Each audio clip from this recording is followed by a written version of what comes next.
Sei que tá difícil, desse jeito não dá pra suportar. Ver a nossa gente que carrega esse país sofrendo sem direito de sonhar. Que acorda cedo, meu Brasil trabalhador, que sabe o que viveu, nosso povo conhece, coração não esquece, é que na hora do vamos ver, quem defende você é o PT. Prato cheio, salário na mão, quem defende você é o PT. Mais saúde pra toda a nação, quem defende você é o PT. Lula fez nosso povo crescer, quem defende você é o PT. E a esperança já vai renascer, quem defende você é o PT. Simbora, PT!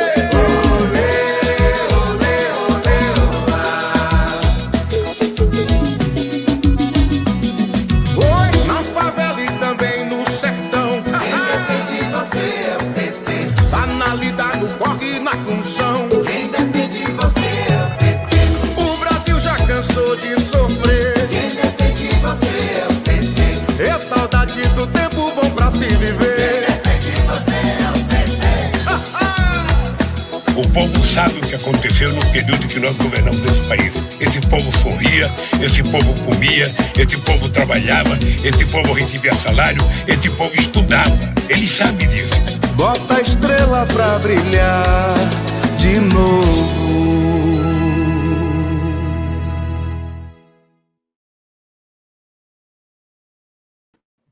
Olá, meus amigos, minhas amigas. Quero desejar para vocês uma ótima noite e também agradecer aí a participação de todos vocês, né, nessa live que nós estamos realizando hoje. E como combinamos, toda semana nós vamos estar aqui falando de um assunto que mexe com a vida do povo aí durante a semana, mexe com todos nós, né, na cidade. E hoje nós vamos estar falando de um assunto que está bombando por aí, né? Que é essa questão da volta às aulas em época de pandemia. É um absurdo falar isso, mas é o que está rondando por aí, né? O governador Dória andou fazendo aí uma medida, né, no sentido de forçar os professores, forçar toda a comunidade escolar de voltar a trabalhar, voltar para a sala de aula. Então, é sobre esse assunto que nós vamos conversar um pouco hoje aqui. Gostaria também de dizer para vocês que quem quiser ter acesso aos nossos vídeos, dá um pulinho lá no YouTube, o Wilson Cerqueira, que todos esses vídeos que nós estamos gravando vai aparecer por lá. E também acessar aí o nosso site, né, participalimeira.com.br, para você dar sua sugestão de programa de governo, né? Nós criamos essa plataforma exatamente para a gente discutir os problemas da nossa cidade e a gente colocar ali as nossas propostas. Está sendo muito legal, tem muita gente que está indo lá e colocando a sua proposta. É isso mesmo, nós queremos essa participação, porque quanto mais gente participa, mais democrática é essa discussão sobre o programa de governo, que será colocada mais tarde, aí, quando as candidaturas já forem aprovadas em convenção, né? Então, todo esse processo agora é para fortalecer um programa de governo capaz de responder às várias demandas do nosso município. Hoje nós vamos estar recebendo aqui, nós tínhamos anunciado a presença da deputada e professora Bebel, mas a Assembleia Legislativa, né, como ela é deputada, convocou para uma sessão. Então, infelizmente, ela não vai poder participar com a gente aqui hoje. E nós convidamos, então, o vice-presidente da POSP, o Fábio Moraes, também daqui na nossa cidade, companheiro nosso, né, e que acompanha, assim como a Bebel, aí no Estado, toda essa movimentação que está acontecendo. Então, nós convidamos o Fábio para fazer parte dessa nossa conversa aqui hoje. Ele vai falar muito com a gente sobre como é que está todo esse processo aí. Boa noite, Fábio.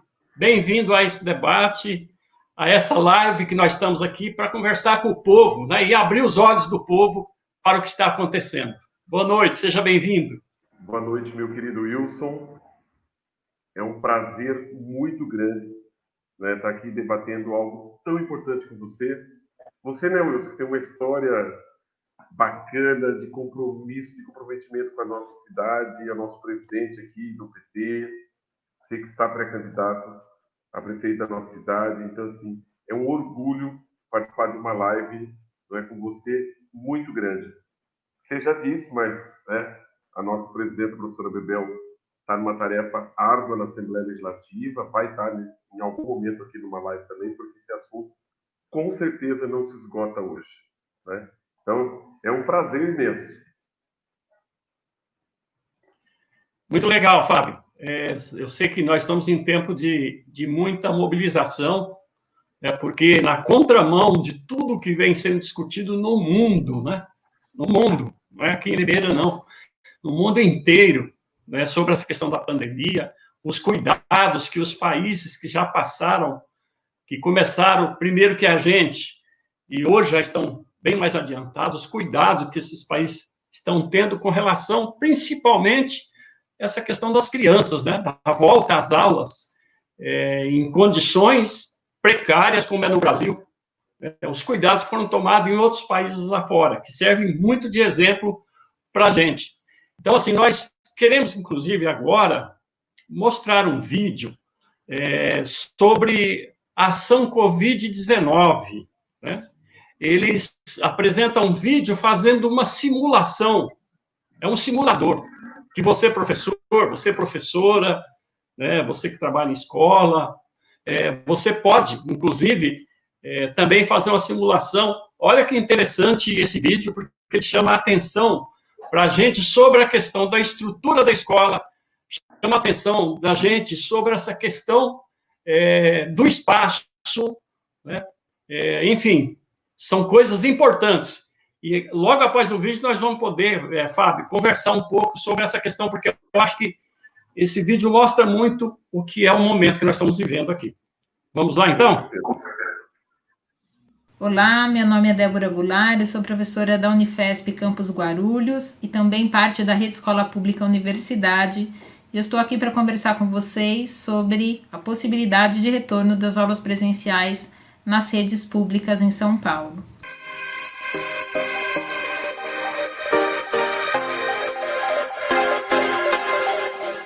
Como vocês devem saber, o governo anunciou o retorno das escolas com as aulas presenciais. E as pessoas estão se perguntando, é seguro? A rede estadual é uma rede bastante grande e diversa entre si. As condições das escolas são muito diferentes umas das outras. A ação Covid-19 e a Rede Escola Pública Universidade elaboraram uma nota técnica a partir de um simulador para ajudar a população a compreender quais são as possibilidades de contágio e as consequências desse contágio e a possibilidade de mortes a partir desses contágios. É um simulador e, portanto, não se trata exatamente da sua escola, mas lá você consegue colocar elementos que aproximam cenários da sua escola real.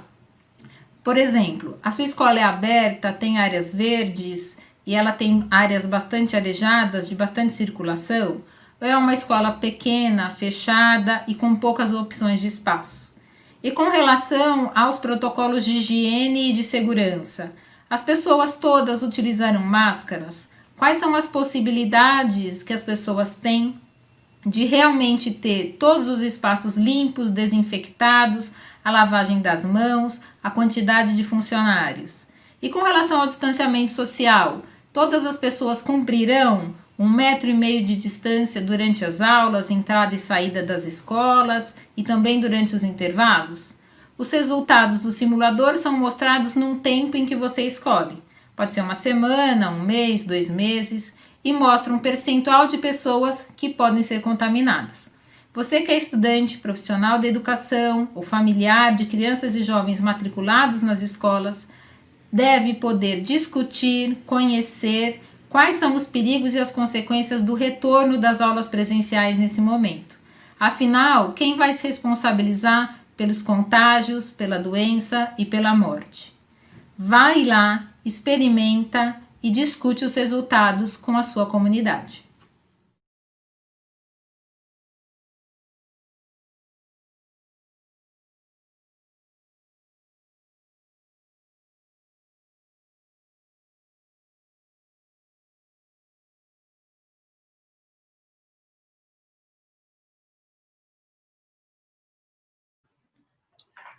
Então, esse vídeo aí, Fábio, eu acho que ajuda bastante a gente refletir sobre quais condições, ou em quais condições, o governador fez essa resolução, né, da Secretaria de Educação 61, né, /2020, com base em que ele fez isso? Eu gostaria que você comentasse um pouco sobre essa resolução, tendo como espelho esse vídeo que eu acho que retrata bem essa questão das condições das escolas, né, e o que seria necessário, de fato, para que a gente tivesse alguma segurança.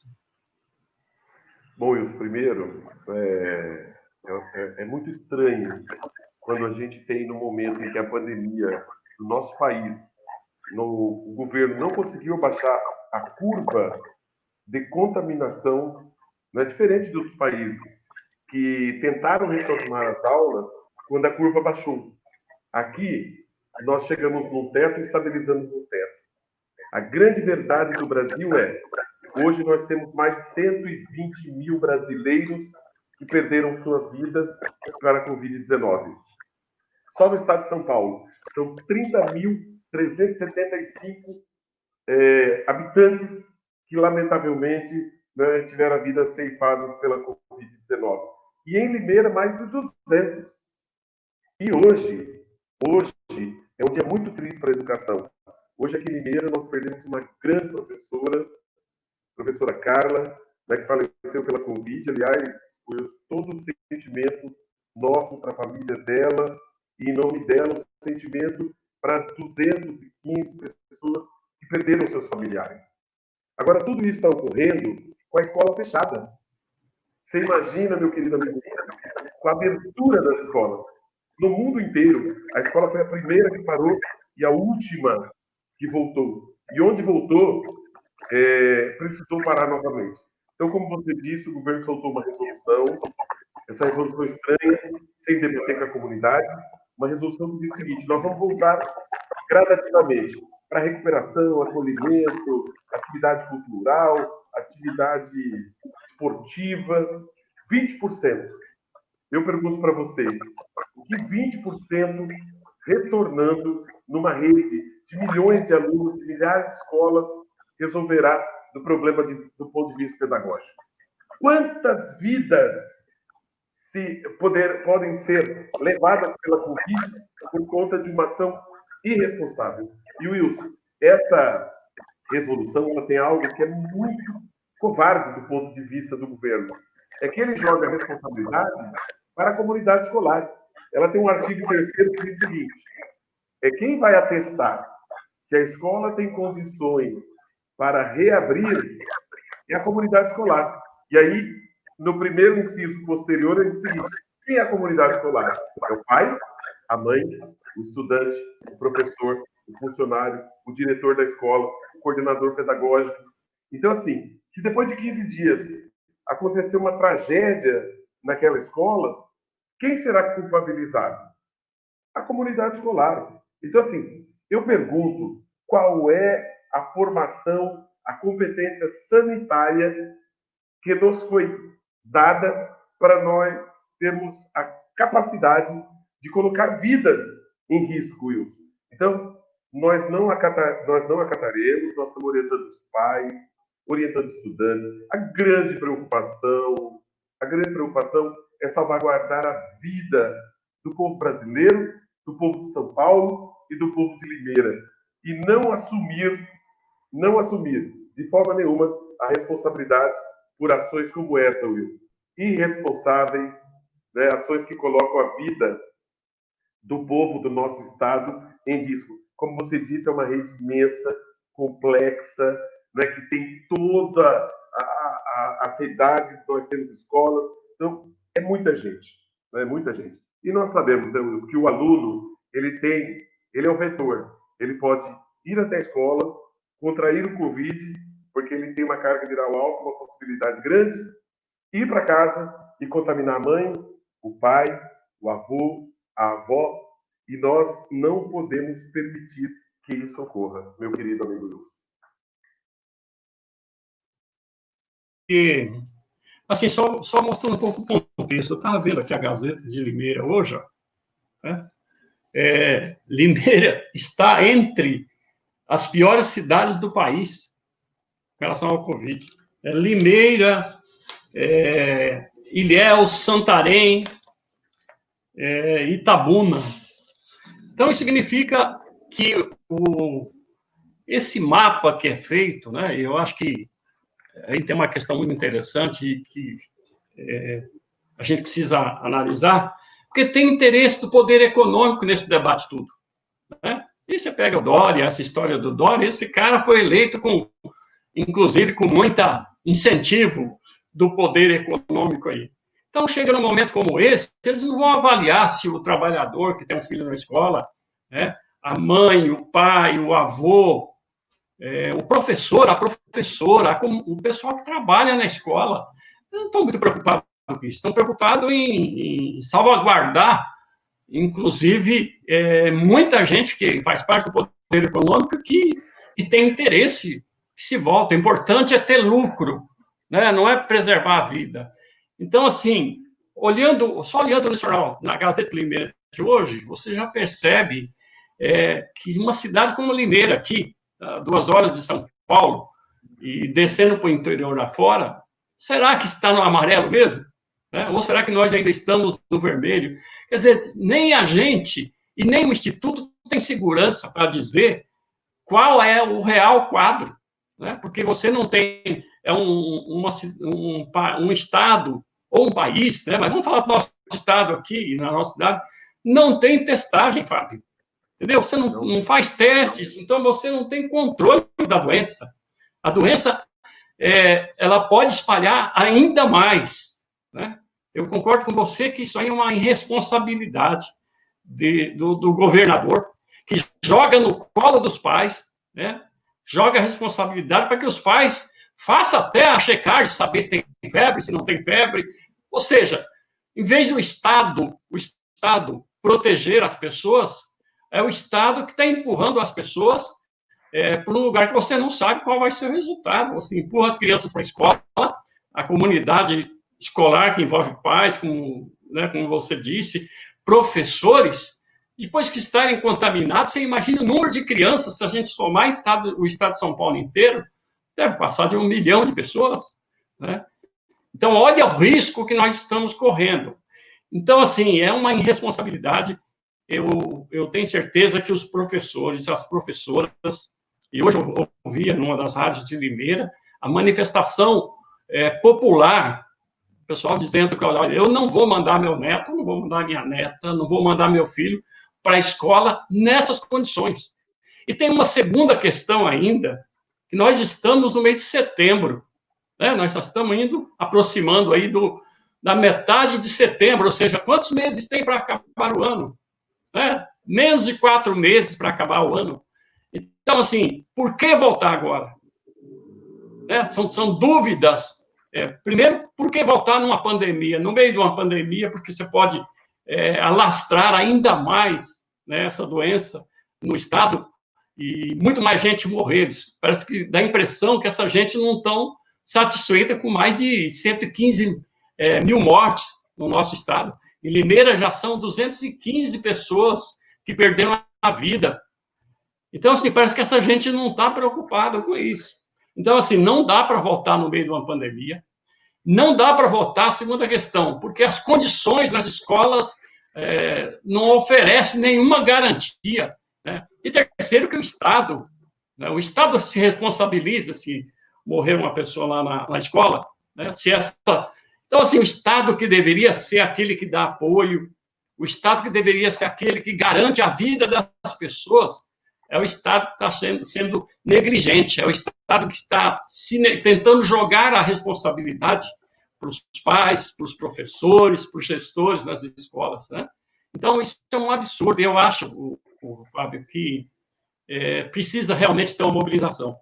Porque se no diálogo, né, eu estava vendo, inclusive, uma matéria da professora sobre isso, que há uma possibilidade da POS, inclusive, fazer uma negociação, uma discussão, né, para ver porque na medida, me parece, que ele faz uma proposta de ter uma reunião com a comunidade escolar, porque até agora eles não conversaram. Aliás, esse governo nunca conversou com a comunidade escolar, nunca, com pais, com professores, com diretores.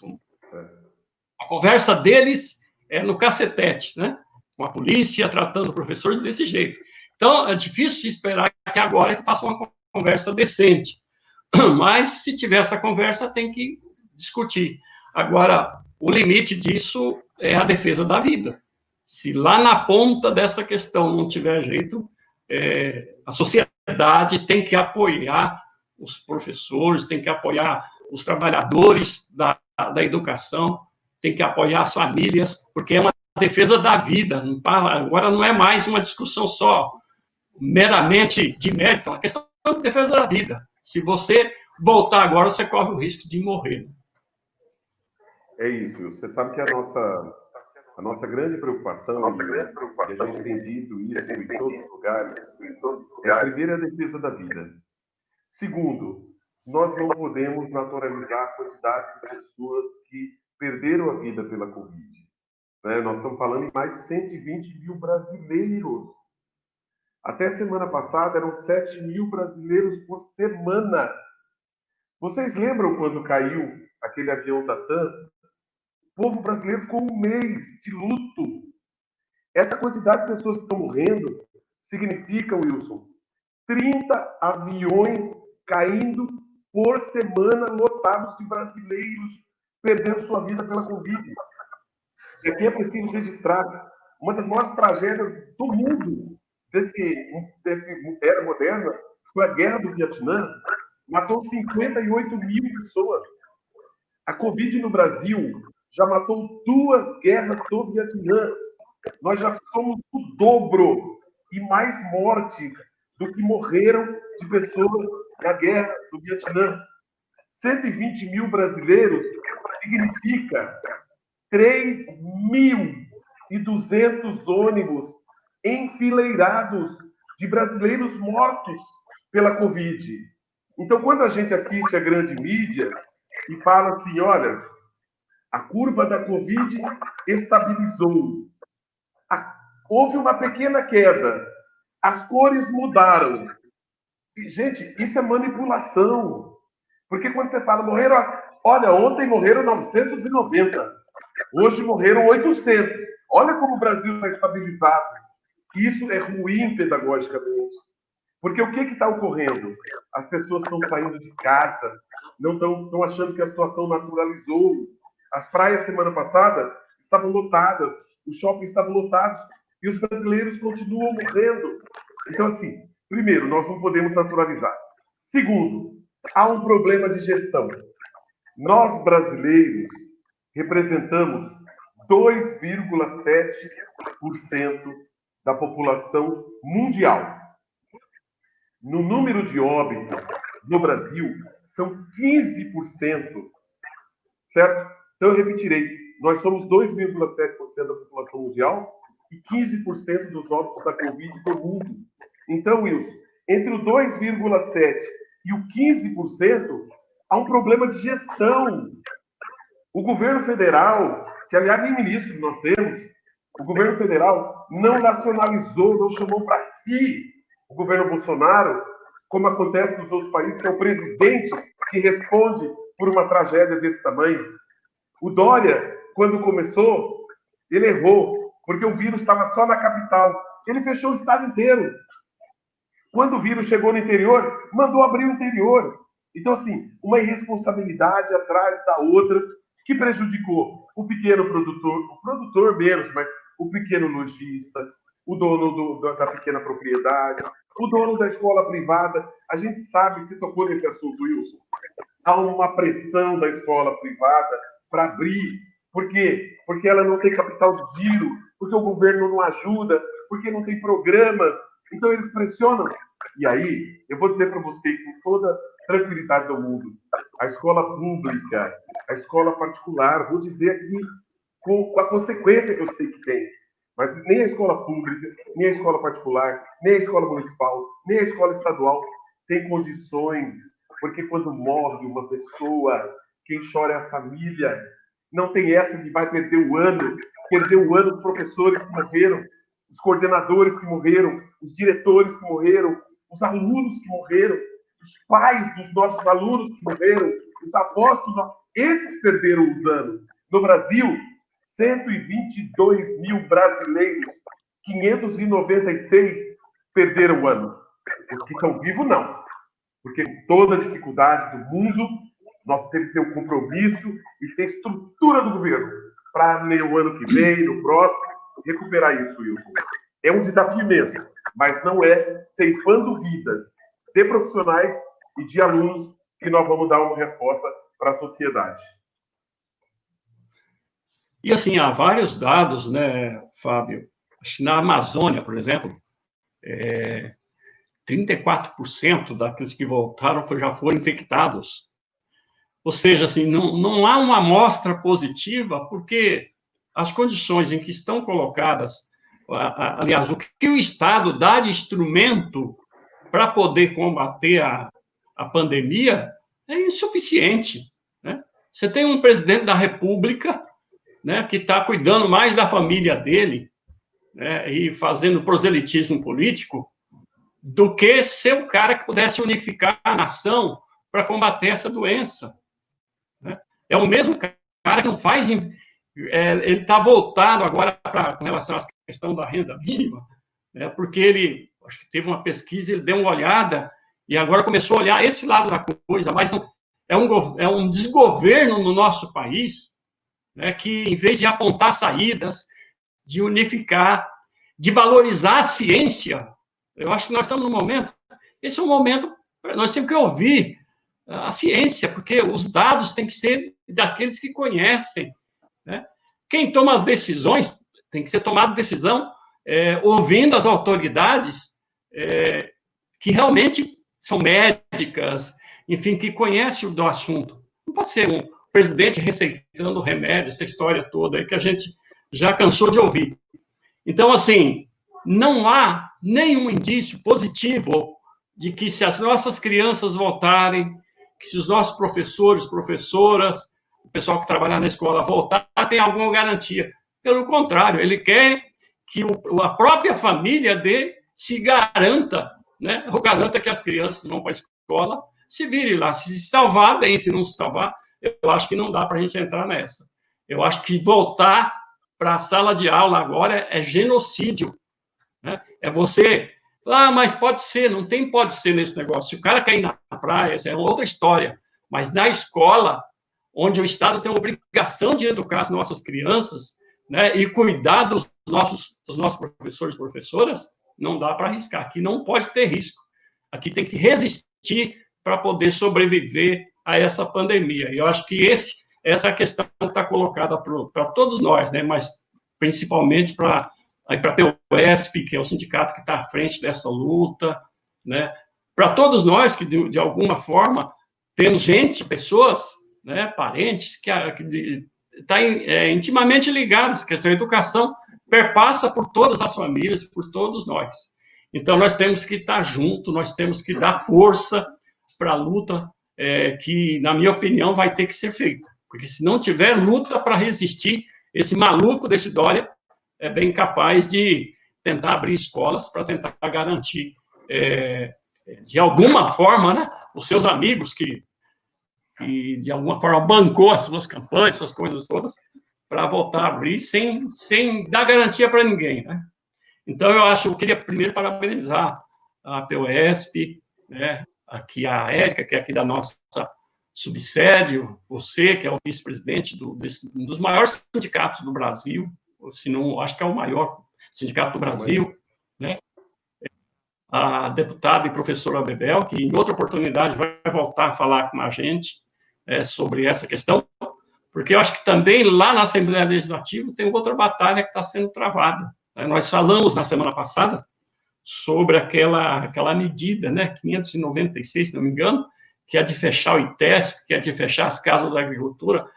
Então, assim, gente, nós precisamos resistir a esse tipo de mudança, porque coloca em risco a vida de todas as pessoas, né, de toda a comunidade. Eu queria que você pudesse fazer suas considerações finais, dizer quais são os passos, né, se a POS vai ter alguma ação jurídica para poder contestar essa nota maluca que ele fez na terça-feira. Enfim, fica à vontade, Fábio. Wilson, então, eu que quero agradecer. É exatamente isso. Você disse uma coisa muito importante. Todos os exemplos que nós tivemos até agora de retorno das aulas, e olha que nós estamos falando de países que tiveram estrutura, na maioria absoluta, o resultado não foi positivo. Aqui no Brasil, você citou muito bem o caso de Manaus, retornou, hoje tem mais de 30% de professores infectados pela Covid-19, que levam para os seus pais de idade, que levam para aqueles que têm avós de idade e que vão aumentando, lamentavelmente, as estatísticas. E muitas vezes a gente fica triste porque a gente vê isso sendo tratado como números. E são pessoas que estão falecendo, né, que estão morrendo, e que tem gente como o governador, que não tem a sensibilidade, que no meio de uma pandemia de 800 pessoas morrendo por dia, de abrir as escolas sabendo que isso será um desastre. E aí, Wilson, para terminar, quero dizer para você que, primeiro, amanhã nós teremos uma reunião em São Paulo, no Palácio Bandeirantes. Nós tentaremos, pela via administrativa, do diálogo, de sensibilizar o secretário de Desenvolvimento, o secretário Concieli de Educação, de dizer que, olha, o secretário de Educação foi acometido pela Covid. Ele quase morreu. E olha o tratamento que ele teve. Então, ele sabe que não é brincadeira. Porque o pobre, a periferia, né, aquela grande parcela da escola pública, não vai ter a estrutura que ele teve. Então, assim, é muito, muito, muito perigoso. E nós, e diversas entidades, Wilson, já decidimos, nós entraremos na justiça, porque nós vamos chamar a responsabilidade do Poder Judiciário, nós vamos chamar a responsabilidade do Ministério Público do Estado de São Paulo para essa medida genocida que levará, infelizmente, a óbitos professores, se nós não resistirmos, pais dos professores, e eu digo professor, é o professor coordenador, o vice-diretor, o diretor de escola, o supervisor, os nossos alunos, que são a razão da existência da nossa escola, os pais. Então, assim, não é que nós não queremos voltar, está todo mundo louco para voltar para a escola, ninguém aguenta mais esse trabalho remoto, 14 horas atrás do computador, certo? Mas a nossa campanha é pela vida. A vida em primeiro lugar. A vida de vocês, que são os nossos alunos. A vida de vocês, que são os nossos colegas de trabalho. A vida de vocês. Nós vamos brigar, nós vamos resistir juntos, nós vamos para a justiça. Nós fizemos caminhada aqui, em parceria com o Sindicel, com o Sindicato dos Bancários, Caput, Cafetã, todo mundo. Saímos no meio da rua para clamar à população pública que essa luta não é de sindicatos só, ela não é corporativa, é uma luta de vida, de sobrevivência da sociedade. Então, em nome da vida, a nossa luta, essas entidades, organizações, sindicatos, né, de todo mundo que tem responsabilidade, será a vida em primeiro lugar. Nós estamos numa pandemia, não tem vacina, não tem remédio eficiente, não tem nada. O que resolve? Pelo menos a escola. Vamos salvaguardar essa instituição tão importante para a sociedade paulista e brasileira. Wilson, abraço imenso para você, para todo mundo que está aí nos ouvindo, e vamos nessa luta junto, que ela é uma luta pela vida. Muito obrigado mesmo. Eu que agradeço, Fábio, e tenho certeza que as pessoas que estão nos acompanhando aqui, não vai dar para ler todo mundo aqui, mas as pessoas sabem que o que você disse aqui, o que nós debatemos, nós estamos falando aquilo que é real, entendeu? Não existe aqui nenhuma discussão fora da curva, né? porque assim, o que tinha que estar fora da curva já aconteceu. Agora é preservar as nossas crianças, porque não dá para colocar em risco a vida de mais pessoas, né? Muita gente morreu nesse país, muita gente morreu na cidade de Limeira, né? E em Limeira também, o governo municipal precisa ter mais atitude, né? Aqui fez um labor lá no comecinho, né? Teve lá uma meia boca, fechou metade, não fechou, ficou aquele negócio lá. Se tivesse feito a coisa certa, tomado uma atitude, porque para administrar precisa ter coragem. Se tivesse feito a coisa certa lá no começo, talvez hoje a gente estivesse em um outro patamar, né? Mas como não foi feito, porque não dá para agradar um e agradar o outro, nessa questão tem que ter coragem, tem que ser governo, de fato, para poder, quando tem que fechar, né? Mas me parece que essa coragem é mais para estar abrindo as coisas, agradando um, agradando o outro, e o resultado é esse aí, ó. 215 pessoas perderam a vida na nossa cidade. Uma pena, né? E nós precisamos lutar agora para que não tenha essa volta às aulas presenciais nesse momento, porque isso é colocar em risco a vida de muita gente, né? E a gente tem que lutar pela vida. Então, muito obrigado, Fábio, pela sua presença. Deixo aqui também um abraço para a professora Bebel. Tenho certeza que ela vai participar com a gente em um outro momento, né? Durante esse período todo aí. E só queria lembrar, então, a todas as pessoas que participaram, muito obrigado. Depois vocês podem ouvir esse vídeo de novo, né? Quem vai lá no WhatsApp, a gente vai colocar lá, todo mundo, quem não conseguiu ver, pode ver esse vídeo e outros vídeos no YouTube, como eu disse aqui. Na sexta-feira, agora, nós temos a Sexta Live, né? Que é sempre uma atividade muito legal que nós estamos fazendo, para discutir também os assuntos da semana. Nós fizemos essa live porque nós estamos num momento e não tem outro jeito, nós temos que discutir e temos que pensar quais as saídas. Mas na sexta nós vamos fazer uma live e nós vamos trazer duas pessoas aqui que conhecem muito sobre o assunto. Nós vamos falar sobre transporte público, habitação e planejamento urbano. Esse é um tema importantíssimo para a gente poder debater. E aqui nós teremos a presença do ex-vereador Ronei Martins, nosso amigo, nosso companheiro, e o ex-secretário de Planejamento e Urbanismo, o arquiteto e urbanista, Alex Marques da Rosa. Então vai ser muito legal, vocês já se preparem para participar dessa live na sexta-feira, sempre às 20 horas que nós começamos a nossa live, porque na sexta o pessoal dá um tempinho, né? Então nós vamos falar sobre essa questão de transporte público, planejamento urbano, vamos falar sobre a questão das calçadas, que na nossa cidade é uma tragédia, né? Então vai ser legal. Convido você para participar conosco, você que tem acompanhado a gente nessa discussão toda. Gente, tudo isso é um acúmulo de conhecimento, de troca de experiências, de ideias, que vai acumular na construção de um programa de governo para a nossa cidade, que lá no processo eleitoral servirá como guia, como peça de debate, né, juntando todas essas propostas para a gente propor uma saída pós-pandemia, né, e nesse momento a gente ter condições de falar com todas as pessoas e apresentar uma proposta que realmente dialogue com o povo, dialogue com a necessidade das pessoas. Então, eu queria deixar aqui um abraço a todos, agradecer pela participação nessa live e uma boa noite. Fiquem com Deus.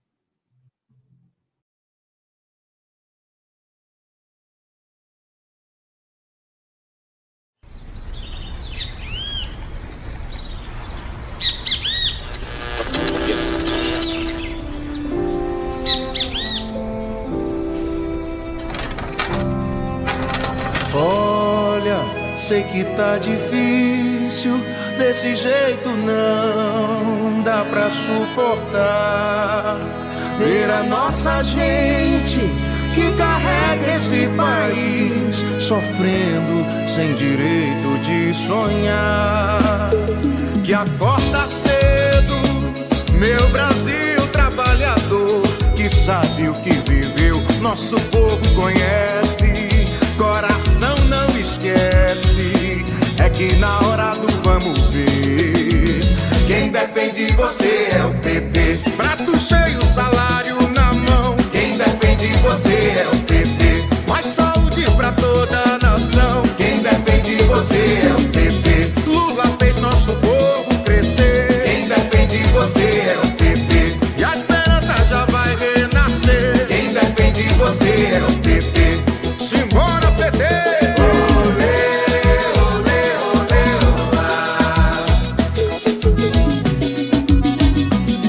Oi, na favela e também no sertão. Quem defende você é o PT.